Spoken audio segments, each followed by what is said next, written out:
अरे बच्चों, हम पढ़ रहे हैं कक्षा 6 के गणित और इसमें हमने अपना तीसरा अध्याय जो कि है संख्याओं के साथ खेलना प्रारंभ कर दिया है। और इससे पूर्व हमने प्रश्नावली 3.5 के 1 से लेकर के 3 तक प्रश्नों को हल कर लिया है।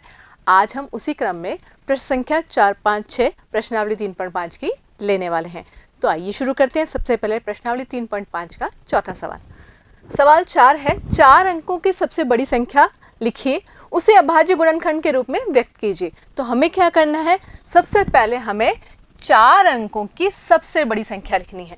ठीक है, तो 4 अंकों की सबसे बड़ी संख्या के लिए हमें क्या करना होगा, बिल्कुल हमें 4 स्थानों पर 1, 2, 3, 4 चारों स्थान पे सबसे बड़ा अंक लिखना होगा। और हम जानते हैं हमारे पास कुल कितने अंक होते हैं, 10 अंक होते हैं। 1, 2, 3, 4, 5, 6, 7, 8 और 9।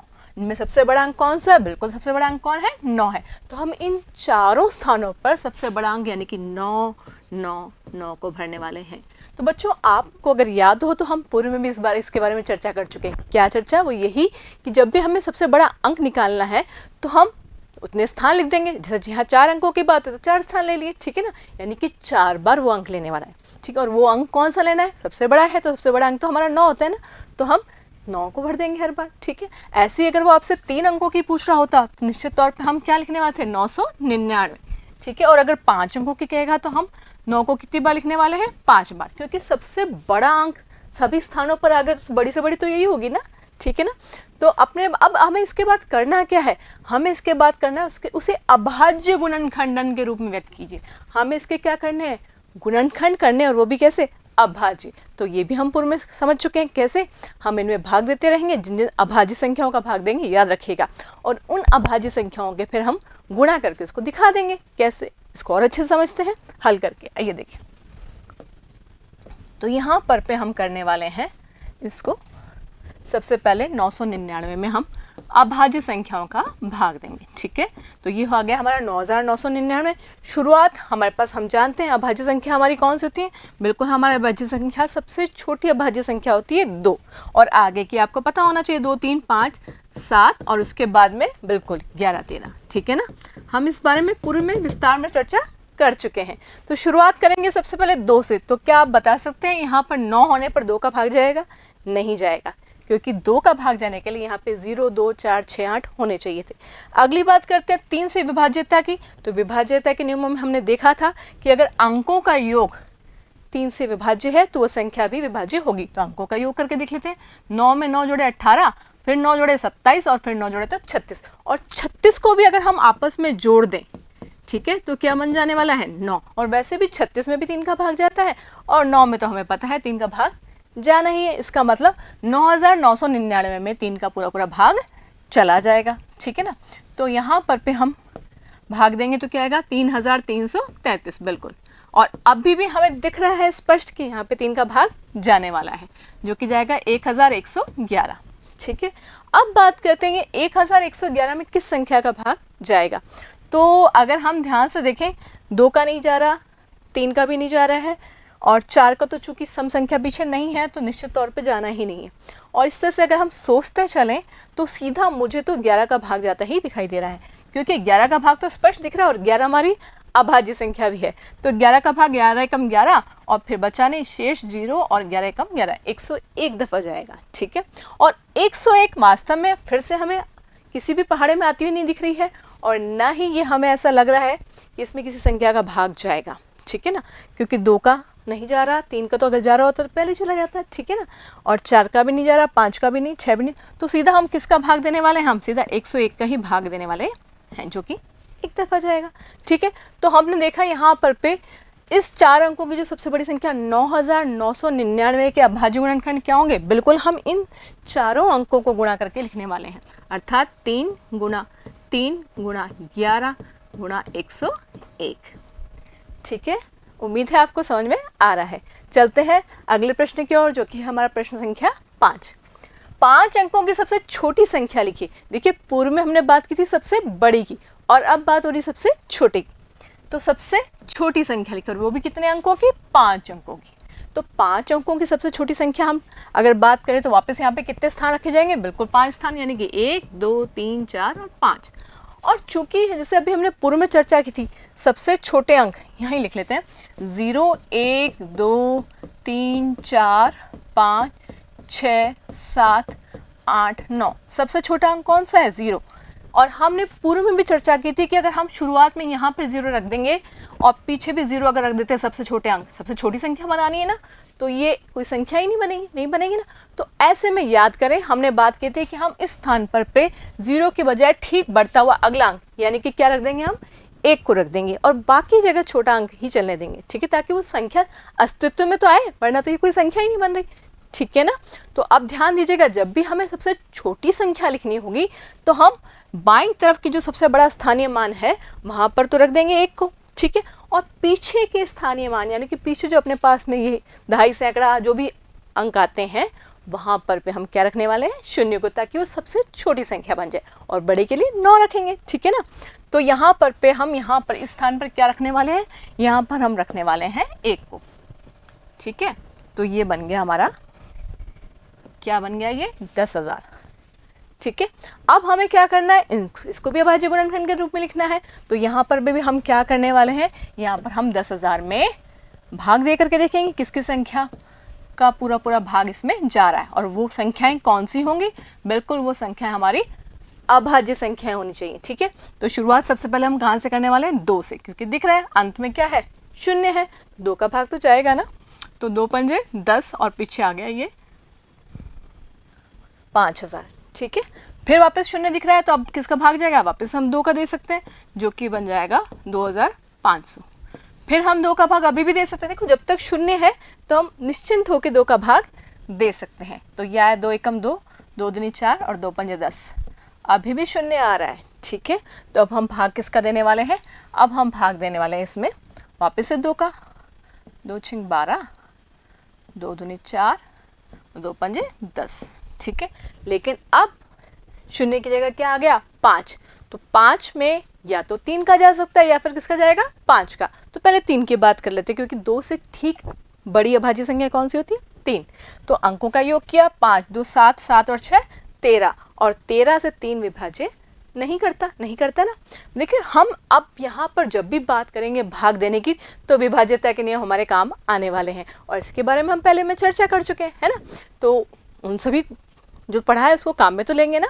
अब यहाँ पर पे हम समझ गए कि चूंकि पीछे 5 अंक है और 3 का भाग नहीं जा रहा है, तो निश्चित तौर पे किसका जाएगा? और 5 का, और 5 अभाज्य संख्या होती है, तो हमें इससे भाग देने में कोई भी झिझकने की आवश्यकता नहीं है। 5 एकम 5, 5 दूनी 10 और 5 25। आप सोच रहे होंगे कि मैडम तो भाग इस तरह से दे ही नहीं रही है। तो बेटा, आपको अगर थोड़ी सी भी असुविधा हो तो आप इससे भाग दे करके देख सकते हैं। मुझे थोड़ी प्रैक्टिस हो चुकी है ना, तो मुझे इतनी दिक्कत नहीं आती है। आप चाहें तो करके देख लें, ठीक है। आ गया ना जो मैंने लिखा था 125, यहाँ लिखा हुआ है ना। अब ऐसे ही 5 का वापस से भाग देंगे, तो 5 दूनी 10 और 5 25, और 25 में तो 5 का भाग जाना ही है, तो ये आ जाएगा 5, और वापस से हम 5 का भाग देंगे तो ये आ जाएगा 1। आप जानते हैं हम तब तक भाग देते रहते हैं जब तक हमें अंत में 1 प्राप्त नहीं हो जाता। अब क्या करना? अब इन संख्याओं को गुणा के रूप में लिख देना है, और वो बन जाएगा हमारा अभाज्य गुणनखंड। तो 2 कितनी बार है? 1 2 3 4 बार, और 5 भी हमारा कितनी बार है? 4 बार। तो ये हुआ 1 2 3 4, और अब 5 को 4 बार लिखने वाले, 1 2 3 और 4। बन गया ये हमारी संख्या 10,000 का अभाज्य गुणनखंड, ठीक है। अब चलते हैं हमारे अंतिम सवाल पर, जो कि सवाल नंबर 6। सवाल नंबर 6 कह रहा है 1729 के सभी अभाज्य गुणनखंड ज्ञात कीजिए। तो अभाज्य गुणनखंड तो अब हमें निकालने आ रहे हैं, ठीक है। हम क्या कर रहे हैं? हम अभाज्य संख्याओं का भाग चेक कर रहे हैं, जाता है तो दे देते हैं, नहीं तो अगली संख्या की तरफ बढ़ जाते हैं, ठीक है ना। और उन्हें आरोही क्रम में व्यवस्थित कीजिए, ठीक है, कर देंगे। बढ़ते हुए क्रम में, आरोही का मतलब, क्रम का मतलब क्या होता है? बढ़ते हुए क्रम में, ठीक है। अब 2 क्रमागत अभाज्य गुणनखंडों में यदि कोई संबंध है तो लिखिए। तो संबंध तो हम तब कर पाएंगे ना जब पहले हम अभाज्य गुणनखंड ज्ञात कर लेंगे। तो सबसे पहले हमारा काम क्या है? बिल्कुल हम 1729 के अभाज्य गुणनखंड निकालने वाले हैं। तो ये लिखा हमने 1729, और चूंकि यहाँ पर पे इकाई के स्थान पर क्या दिखाई दे रहा है? 9, तो 2 का भाग तो नहीं जाएगा, ठीक है ना। चलते हैं 3 की तरफ, अंकों का योग कर लेते हैं। 9 और 1 10, 10 7 17, 17 और 2 19। 19 3 से विभाज्य नहीं है और 19 हमारा 9 से भी विभाज्य नहीं है, ठीक है ना। जब योग कर ही लिया है तो हमें पता है योग के लिए हम 3 और 9 का भाग आसानी से बता सकते हैं ना। तो 3 और 9 का भाग तो नहीं जा रहा। तो 9 तो वैसे भी हमारी क्या है, भाज्य संख्या, हमें इसके बारे में बात भी नहीं करनी। हमें बात करनी है 2 की, 3 की, 5 की, 7 की और 7 के बाद सीधा 11 की और फिर 13 की। ऐसे ही चलना है ना, अभाज्य संख्याओं, अभाज्य गुणनखंड करने हैं। तो 2 का भाग तो नहीं जा रहा, 3 का भी नहीं जा रहा। अब 5 पीछे 0 नहीं है, ना ही पीछे 5 है, तो 5 का भाग भी नहीं जाने वाला। अब बात किसकी करने वाले हम, 7 की। तो याद कीजिए हमने 7 से विभाज्यता का नियम भी किया था, और अगर आप भूल गए हैं तो भाग दे करके देख लेना, वरना मैं आपको हल्का सा रिवाइज करवा देती हूँ। हमने उसमें क्या किया था कि इकाई के अंक को 2 से गुणा किया था। तो यहाँ पे इकाई के स्थान पर कौन है, 9। 9 को 2 से गुणा किया, कितना आने वाला है, 18। और उसको बची संख्या, जैसे यहाँ पर 9 हट गया तो बची संख्या क्या हो गई, 172 में से घटाना था, 12 में से 8 गए 4, और ये बन गया हमारा 154।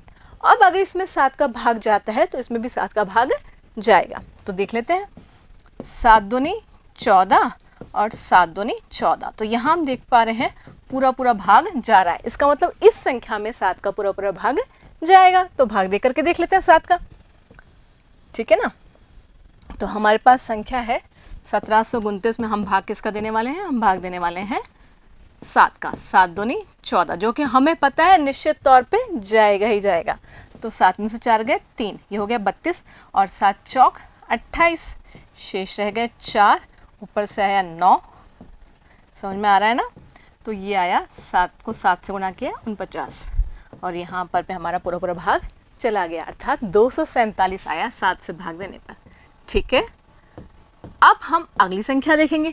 तो चूंकि हम 7 का भाग दे चुके हैं, अब वापस से 7 का भाग तो नहीं जाएगा, क्योंकि 7 दूनी 14, 7 के 21, बचा शेष 3, 37 3 के 7 के पहाड़े में नहीं आता है, तो 7 का भाग तो नहीं जाएगा। तो अगली संख्या क्या लेने वाले हम, अभाज्य संख्या 11। तो 247 में अब हम किसका भाग देने वाले हैं, बिल्कुल 247 में हम भाग देने वाले हैं 11 का।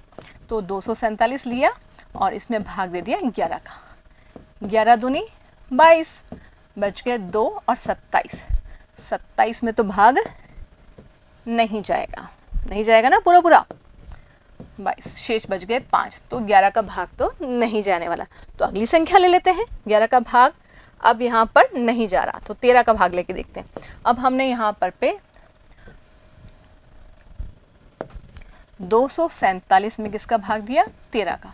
तो 13 एका 13, और बच गए कितने इसमें से, 117, और 13 के पहाड़े में 9 दफ़ा 117 आता है, बिल्कुल पूरा भाग चला गया, ठीक है। तो हमारे पास संख्या क्या निकल के आई, 19। और यहाँ तो स्पष्ट ही हो रहा है कि 19 में तो 19 का ही भाग जाने वाला है, क्योंकि 19 क्या है, एक अभाज्य संख्या है, और अभाज्य संख्या में या तो 1 का भाग जाता है या खुद संख्या क्या जाता है ना।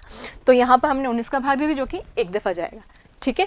तो हमने देखा यहाँ पर इस सवाल में इसके अभाज्य गुणनखंड क्या आ गए, इसके अभाज्य गुणनखंड आ चुके हैं हमारे पास में 7 गुणा 13 गुणा 19, ठीक है। आ रही ना बात समझ में। तो यहाँ पर हमने इसके सारे के सारे अभाज्य गुणनखंड निकाल ली। अब वो उससे आगे पूछ रहा है 2 क्रमागत अभाज्य गुणनखंड। पहले तो उसने कहा है इनको आरोही क्रम में व्यवस्थित कीजिए। तो आरोही क्रम में तो हमने पहले से ही लिया है, क्योंकि हम बढ़ते हुए क्रम में ही भाग दे रहे थे।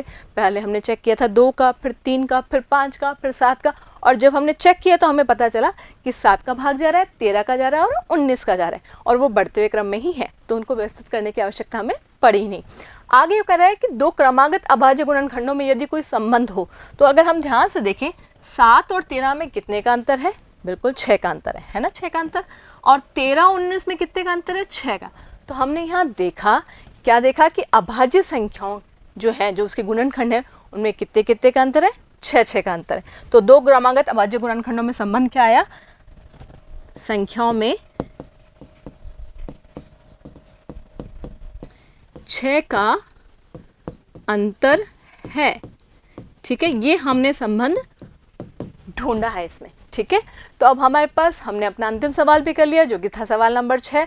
तो उम्मीद है आपको ये तीनों के तीनों सवाल अच्छे से समझ में आ गए होंगे। मिलते हैं नए वीडियो में।